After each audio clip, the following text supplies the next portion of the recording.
Vamos lá, hoje a gente vai falar, vamos para o início de tudo. Eu mandei uma atividade para a gente dar uma introduzida na ideia e mandei um texto também, a partir da matéria resumida. Nesse semestre a gente vai falar de sistema urinário, eu gosto de dividir a matéria em duas partes. A gente primeiro vai falar de sistema urinário propriamente dito, que é a parte basal, né? Os órgãos e os envolvidos em todo o processo de filtragem, excreção e reabsorção dos fluidos corpóreos. E a gente vai falar também da fisiologia, que daí a gente vai separar, tentar separar um pouco. Por quê? A fisiologia é um pouco mais complexa. A gente vai entender bomba de sódio e potássio, para que serve, quais são os níveis de sais minerais e quais são os níveis aceitáveis, como é que o nosso corpo faz essa troca, como é que funciona essa filtragem, o dentro do rim faz a filtragem, o que não faz a filtragem, como é que é o processo de excreção efetiva, como o sangue faz essa interação e a água também faz interação, a absortiva, que daí não entra só em trato urinário, mas entra em trato digestivo, mas que está diretamente ligado ao trato urinário, a gente vai trabalhar um pouco isso em fisiologia. Mas esse primeiro mês aí a gente vai trabalhar sistema urinário, a gente vai tá em partes aí todo o sistema e vai vir trabalhando. Quem fez a atividade fica um pouco mais claro. Mas qual que é a função basal do sistema urinário? A função do sistema urinário é excreção. Só que a gente não pode só bater o martelo falando em excreção, a gente tem que subdividir essa visão de excreção. Por quê? Porque a excreção ela só é a parte do que o meu corpo tem de excedente, ou de maléfico, ou de tóxico, e eu quero liberar, que não faz parte do meu corpo. Então eu tenho que fazer excreção. Só que daí também eu tenho que fazer o contraponto da absorção. Mas eu também excreto partes que seriam favoráveis à absorção do meu corpo. Então, o sistema urinário, basicamente, ele vai trabalhar primordialmente para a excreção. Só que em cima dessa excreção, a gente também trabalha a absorção ou reabsorção, como vocês quiserem chamar. Porque quem faz a absorção propriamente dita, pessoal, dos fluidos, é o duodeno, lá em cima, né? O intestino. Mas, quando a gente sempre vai falar de sistema urinário, a gente vai falar de filtragem. E aí, filtragem é basicamente para quê? Para que a gente pegue o que não é bom, excrete, e pegue o que é bom e reabsorva, certo? Aí vamos lá. Trocando em miúdos, a gente tem algumas subdivisões. A gente tem processo metabólico no sistema urinário, que vai trabalhar com a subdivisão do nosso corpo em tempo real. Ou seja, nossa parte osmótica, não sei se vocês já ouviram falar desse termo, nossa parte osmótica, ela vai trabalhar com o equilíbrio de fluidos do nosso corpo. Por isso que se a gente tem um nível muito alto de água no corpo, a gente fica inchado, né? A gente fala que é retenção líquida, de uma forma bem simples, né? E de uma forma um pouco mais rebuscada, a gente vai falar que a gente vai ficar retido com retenção líquida. Deixa eu lembrar a palavra, meu Deus. Hiperidrose, que é um acúmulo excessivo de água. E quando a gente fica com baixo nível de água, a gente vai para a desidratação. E o que acontece quando a gente vai falar dos fluidos do nosso corpo? A gente já falou muito disso, que 80%, cerca de 80% do nosso corpo é formado de água.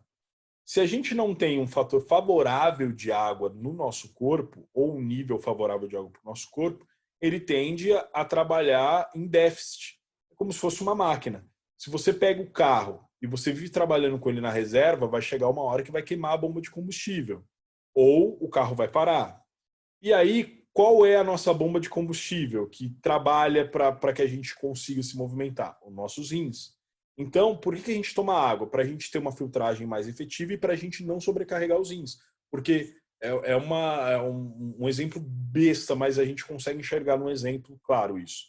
Eu vou pegar um pote de areia. eu vou querer fluir esse pote, essa areia por um recipiente. Se eu pegar essa areia e misturar com a água, em primeira instância ela vai virar uma massinha. Só que conforme eu for aumentando o nível de água, essa areia vai ficando cada vez mais diluída, e a fluidez para que eu faça a troca de areia de um recipiente para outro vai ficar muito mais facilitada. Quando a gente pensa no rim, é essa mesma ideia. Eu tenho vários fluidos, vários sais minerais, vários compostos para fazer troca, compostos químicos para fazer troca, e aí eu preciso que esses compostos químicos sejam diluídos em alguma coisa. E aí, para nós, seres humanos, o diluente é água. E essa água, ela faz a troca lá no rim e ela é excretada de diversas formas. A gente excreta a água pela respiração, através do ar expirado. Lembra que a gente inspira oxigênio, mas tem nitrogênio, tem hidrogênio junto, e aí se você juntar a molécula de hidrogênio, né, com oxigênio, vira água. Então isso dentro do nosso pulmão faz com que a gente excrete água. Professor, por que a gente não enxerga? Porque é uma molécula muito pequena e a olho nu a gente não consegue enxergar. Mas microscopicamente a gente consegue enxergar. A gente elimina fluidos pelo suor, certo? Então, qual é a função do sistema urinário? Ele faz essa distribuição de água e essa água ela entra em equilíbrio no nosso corpo. A gente elimina pelo suor em que momento? Dois momentos. Quando a gente está fazendo troca de calor, né? Ou quando o nosso corpo ele passa por algum alerta, o processo de alerta. Qual é um dos processos de alerta? A febre é um processo de alerta. Não é só troca de calor a febre. Ela está falando que o seu sistema imunológico ele está funcionando. E aí você começa a suar. Aí tem gente que fala que soa frio, né? Mesmo sentindo, ou às vezes está quente, né? Soando frio e sentindo frio. E mesmo assim, com a temperatura alta. E a última, por fim, o do sistema urinário que a gente vai estudar mais aprofundadamente. Mas todos esses outros sistemas que eu falei, eles estão interligados, tá? Quando a gente fala do sistema respiratório, está interligado com o sistema urinário e o sistema da pele, né? Que é o maior órgão do corpo, mas que está ramificado em todos os sentidos, ele também vai estar ligado diretamente ao sistema urinário. E por que vai estar ligado diretamente ao sistema urinário? Porque quem faz a filtragem dos fluidos do nosso corpo é o sistema urinário, no caso, para nós, os rins. Certo? Alguma dúvida até aqui? Não, tá tudo certo. Bem tranquilo, né? Então vamos lá, vamos aos componentes do sistema urinário. O que compõe o sistema urinário? Tanto no homem quanto na mulher, o sistema urinário de excreção, de liberação, filtragem e absorção é igual. Então, tanto para o homem quanto para a mulher, a gente vai ter dois rins, via de regra, né? Dois rins, dois ureteres, uma bexiga e uma uretra. Eu quero que vocês gravem isso, que é até que é em concurso isso. No homem e na mulher, os sistemas urinários trabalham com as mesmas funções? Não. Mas os componentes do sistema urinário, quando nós falamos de excreção e absorção, são os mesmos? Sim. Por quê? A gente vai ter rim, ureter, bexiga e uretra, nos dois. O que vai diferenciar o homem da mulher é que a mulher vai ter o sistema urinário independente do sistema reprodutor, e o homem vai compartilhar tanto o sistema reprodutor como o sistema urinário, porque o esperma quanto a excreção de urina é feita pelo mesmo canal da uretra. Tranquilo? Tranquilo. Aí, um pouco mais para frente, a gente vai entrar com a subdivisão das glândulas suprarrenais. O que as glândulas suprarrenais fazem? Elas fazem o equilíbrio de funcionamento. Vamos voltar um pouco lá atrás, até quando a gente vai falar de sistema linfático. Quem faz o nosso corpo funcionar via de regras a energética, mas essa distribuição, tipo, dá o comando, é o cérebro. E como o cérebro faz o envio desses comandos? É através de hormônio. E como esses hormônios são sintetizados, compilados e até eles são excretados pelo nosso corpo? Através das glândulas. E cada subdivisão do nosso corpo tem uma glândula. Quais são as glândulas mais famosas? Tireoide, né? Hipófise, que é até quem produz boa parte de alguns hormônios. Tireoide e as glândulas suprarrenais, que são quem faz a questão do rim e de todo o sistema urinário funcionar de forma correta. Como é que ele faz isso, pessoal? E antes disso também tem que falar do pâncreas. O pâncreas é uma glândula, no caso, classificado como órgão, que faz também com que boa parte da nossa absorção e excreção seja feita de forma efetiva. Mas nas glândulas suprarrenais, o que acontece? Nós recebemos uma mensagem falando, olha, tem um X nível de líquido que precisa ser filtrado. A glândula recebe essa informação, a glândula solta uma determinada porção de hormônio e faz com que os rins funcionem. E aí, em cima dessa porção, o rim vai ou filtrar mais ou filtrar menos, sabe qual tipo de substância que ele precisa absorver ou excretar, e até o que ele tem que manter armazenado dentro para que ele tenha um funcionamento, por exemplo, níveis de sódio, níveis de iodo, e o que devolve para o corpo ou o que ele excreta. Tudo isso que vai editar são as glândulas suprarrenais. Os rins, o que os rins vão fazer? Eles vão fazer o comando das suprarrenais, mas eles são o fator determinante. Porque os rins vão fazer a filtragem de todo o fluido pelos néfrons. Então nós temos os cálices renais, tal, que a gente vai subdividir isso. Nós temos os cálices renais, mas quem faz a filtragem ativa são os néfrons. Se fosse uma peneirinha, tá? Uma peneirinha de ajuste muito fino, então entra o líquido passa, o que é líquido e o que é substância favorável volta para o nosso corpo. O que não é excretado. Nossa, professor, como é que faz isso? O nosso corpo ele tem como se fosse uma peneira específica para cada enzima, para cada proteína, para cada aminoácido composto ou não composto, complexo ou não complexo. Nosso corpo tem capacidade. Por isso que a gente precisa de muita água, porque a água que vai fazer com que a gente consiga ter efetividade plena nessa filtragem. Até aí? Sim. Essa porçãozinha azul e verde aí são as artérias e a veia renal, mas a gente não vai falar dela agora, tá? Depois eu vou falar sobre ela. Mas aí eu tenho os ureter. O que o ureter faz? Ele é a ligação entre o rim e a bexiga. Depois que o fluido foi todo filtrado, parte dele foi absorvida, o que vai ser excretado vai direto para o ureter. E tem uma ligação direta com a bexiga. O que a bexiga faz? A bexiga é o reservatório, como se fosse uma caixa d'água. Sabe a ideia da caixa d'água que tem uma boia? Então vai enchendo de fluido, chegou um determinado que o fim de curso ele é acionado, ou a boia, no caso a caixa d'água é acionada, ele faz com que nós tenhamos vontade de urinar. Ele manda uma mensagem lá para o cérebro, fala, ó, sua bexiga está cheia, você precisa ir no banheiro fazer xixi. Para as mulheres é muito difícil, porque a mulher segura muito xixi, por isso que tem muita infecção urinária. Por quê? Você gera um processo de cultura. Toda vez que o seu corpo fala precisa fazer xixi, é porque você precisa fazer xixi. Por quê? A gente está trabalhando ali com a excreção do corpo. A gente não sabe o que pode ter dentro. Às vezes o seu corpo espalha uma bactéria, algum tipo de vírus que ele identificou com o seu sistema de defesa. O rim fez a filtragem e ele precisa expelir, mas você não sabe, porque isso não é mandado para o cérebro. Você segura o xixi. E aí, por isso que a demanda de infecção de urina é maior nas mulheres, por dois motivos. Porque o canal da uretra é um pouco menor, né? A extensão é um pouco índice de temperatura e por tempo estático de urina, porque a mulher segura mais urina do que o homem. Isso é sempre, pessoal. Não estou falando nada de orelhada, não, tá? Aqui. Sim. Aí a gente tem a uretra, né? Tanto para a mulher quanto para o homem. Aí para a mulher a gente tem a uretra convencional, né? Inserida na vagina. E para o homem a gente tem a uretra convencional no pênis. Eu falo convencional porque hoje, via cirúrgica, você pode mudar isso de uma forma muito fácil.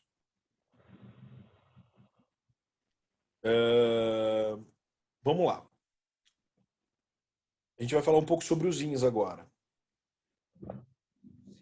Eles têm uma cor avermelhada escura. Por quê, pessoal? Porque geralmente o fluido que chega para o rim, via de regra, ele chega em forma de sangue, né?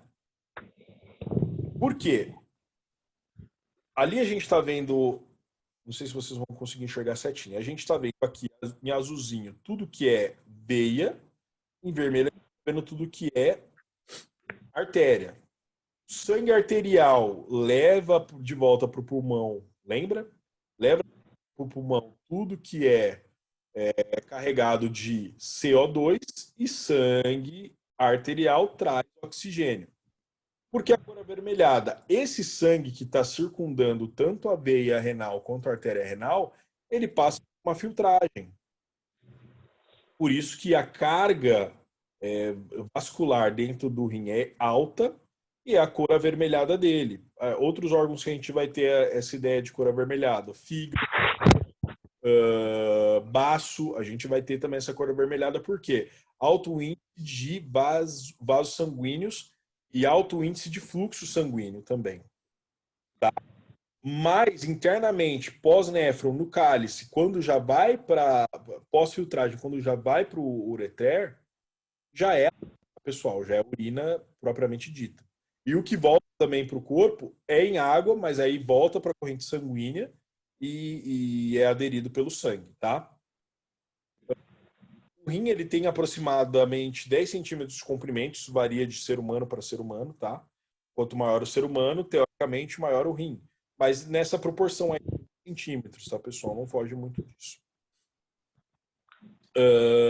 Ele é localizado atrás da nossa cavidade abdominal, ou seja, ele fica, por que pareça, perto ali entre o fígado, de um lado, entre o fígado e costela, estômago de um lado, e o outro perto do baço, atrás do baço, tá? Então ele vai estar na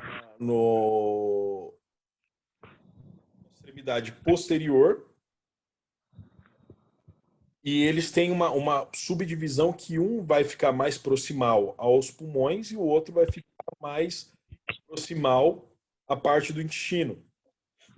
É isso, pessoal, porque ali entre os dois tem uma porção do fígado, uma porção de duodeno e uma porção de estômago que pega esse meinho aí, então um rim fica deslocado do outro, tá? Alguma dúvida até aí? Não, não. Via de regra, e isso é uma... Existem casos de doença, né, muito graves até por isso. O rim direito, ele, via de regra, é menor do que o rim esquerdo. Mas isso é uma variação anatômica, tá, pessoal? Isso, como é que eles chegam a essa medida e chegam a essa conclusão? Eles fazem estudos de diversos corpos, autópsia em vários corpos, nível de estudo, e aí chega a essa conclusão. Tem variantes? Tem, mas vamos dizer, numa amostragem de 100 pessoas, pelo menos 90, 80 aí tiveram essa apresentação de anatomia. Os outros podem ter tipo de anatomia, até rins menores, que chegam até a atrofia, e outros rins maiores, que aumentam muito a produção renal e podem gerar cálculos e até fazer com que o rim maior perca a utilidade. Porque, por incrível que pareça, tem gente que não tem dor, tem cálculos tão gigantes que não geram dor. E aí o rim perde a função, quando a pessoa vai descobrir, o rim já parou. E aí é transplante ou tira a pedra e fica fazendo hemodiálise pro resto. Meu Deus. Tranquilo? Sim. Eu não vou me ater depois eu vou falar sobre essas partes do rim, porque eu quero falar sobre a parte de vascularização. Mas o que eu quero que vocês vejam aqui, ó, primeira coisa, o hilo. O que é hilo? Hilo é essa parte aqui. Tá vendo a setinha? Hilo é essa parte aqui do meio, ó, onde eu tenho a inserção da artéria renal, eu tenho a inserção da veia renal, que vai levar de volta o sangue para do rim. E eu tenho a porção do ureter. Essa parte aqui, ó, estão vendo essa parte aqui? Sim. São as pirâmides. A gente chama de pirâmides. Em alguns lugares a gente vai ter elas inteiras aqui, tratadas como cálices, mas essa primeira parte aqui é a pirâmide. Estão vendo que ela tem uma cor um pouco mais avermelhada? Por quê? Porque aqui é onde a gente tem o primeiro contato, né, direto do sangue com para a filtragem. Aqui, ó, embaixo a gente já vai ter os cálices. O que o cálice faz? Aqui já tem a parte efetiva da filtragem. Aí, em cima dessa filtragem, a gente vai ter a ligação do que é bom volta para o sistema e vai para a veia renal, e o que é ruim vai para o ureter e é excretado, certo? Depois a gente vai voltar, eu vou esmiuçar parte por parte, porque eu quero que você tenha mais a isso quando a gente for falar de fisiologia, porque daí cada uma dessas partes faz uma função específica dentro do rim, certo? Ah, certo. E aí, por fim, a parte superior, que é onde fica a glândula suprarrenal. Quando você tem alguma deficiência de glândula suprarrenal, você perde um certo nível de função renal. E isso aí, às vezes, não é nem demonstrado. Uma outra forma de você perder também um certo nível de função de glândula suprarrenal e até do rim é por hipertensão, colesterol, diabetes. Todas essas comorbidades podem fazer com que você tenha um déficit na glândula suprarrenal e nos rins automaticamente. Ou, via de regra, você pode só nos rins e não afetar as glândulas. Mas toda vez que você afetar a glândula suprarrenal, automaticamente você vai afetar o rim. Tá bom? Sim. Deixa eu ver quanto tempo deu aqui.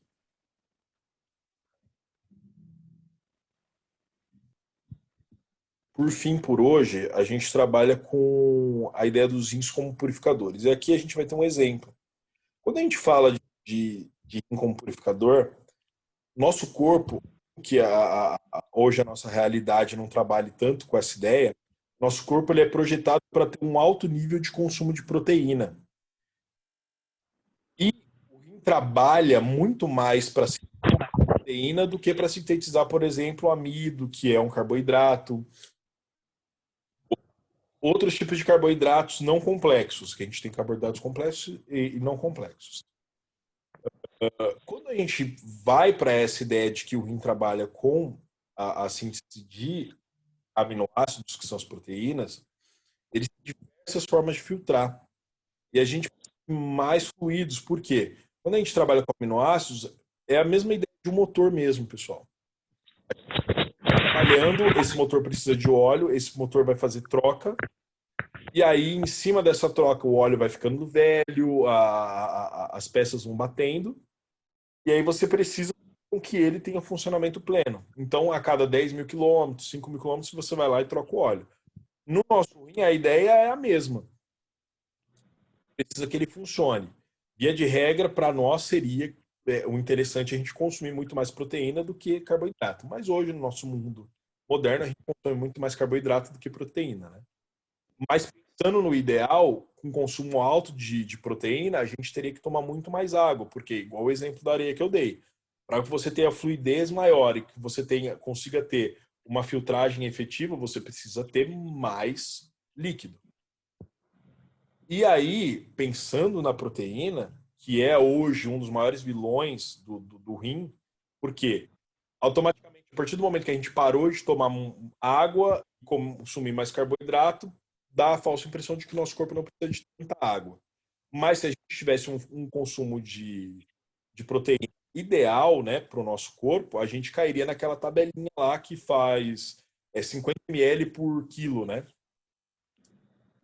Então aí uma pessoa de 80 quilos tinha que tomar no mínimo de 3,5 litros a 4 litros de água por dia. Muito difícil fazer isso. Eu tento, mas é difícil. Porque esse trabalho do rim vai produzir, entre outras coisas, a separação de toxinas, separação de agentes que são para o corpo, mas em altos níveis são maléficos, como a ureia, como alguns ácidos que o nosso corpo precisa para fazer a manutenção, mas em altos níveis eles são maléficos. Por quê? Se eu não tenho altos índices de água, eu não consigo fazer a filtragem efetiva. Até faço a filtragem, mas os níveis dessas substâncias no meu corpo, no meu sangue, eles vão cada vez mais aumentar.